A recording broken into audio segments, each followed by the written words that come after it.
मिथिलावासी अपने सबको नमस्कार करै छी।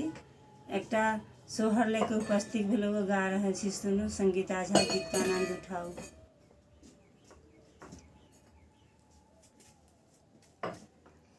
घर से बाहर भेलनि सीता रानी नाम, सीता रानी नामी केस भुइयाँ लटुरे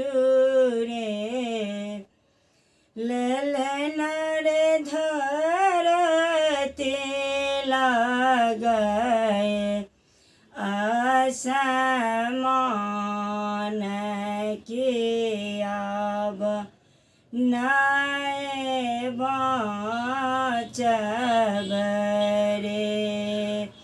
घर सँ बाहर भेलनि सीता रानी नामी केस भुइयाँ लटुरे ललन रे मारे पाजर बामे तेरे की आब नाय बाँचब रे।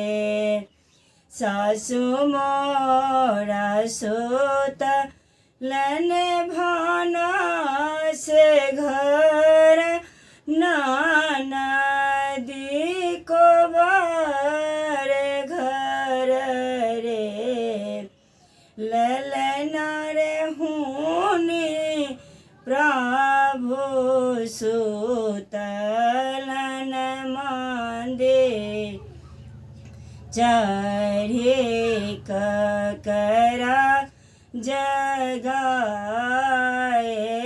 बरे ललन रे हुने प्रभु सुतलन मंदिर चढ़े ककरा जगाए बरे। एही अपसर पिया के पवितौ झुलुफिया धौ खाने लेतौ रे ललन रे आधा दरद बटवाए लेतौ झुलुफिया धौ खाए लेतौ रे। इका फेंकी मारा लौ पलिया फेंकी और पलिया फेंकी रे ललन रे तैया नाय जागे पिया निरमोहिया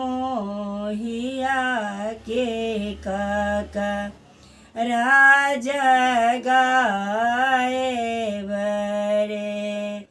एक राते बेत लई पहाड़े राती आओ रोते सर राती रे ललन रे पहो फटत होरिला जल मलेलन महल उठो सोहर रे।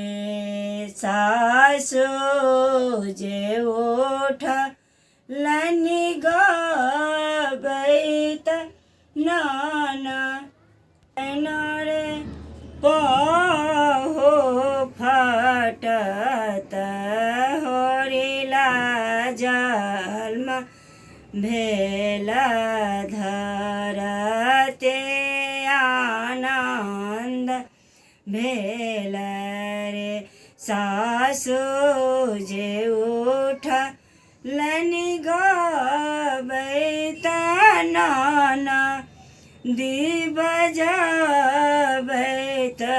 रे ललन रे हुनि प्रभु उठलन चेहाए के सोना मालोटाए बरे ललना रे हुनि प्रभु उठलन चेहाए के सोना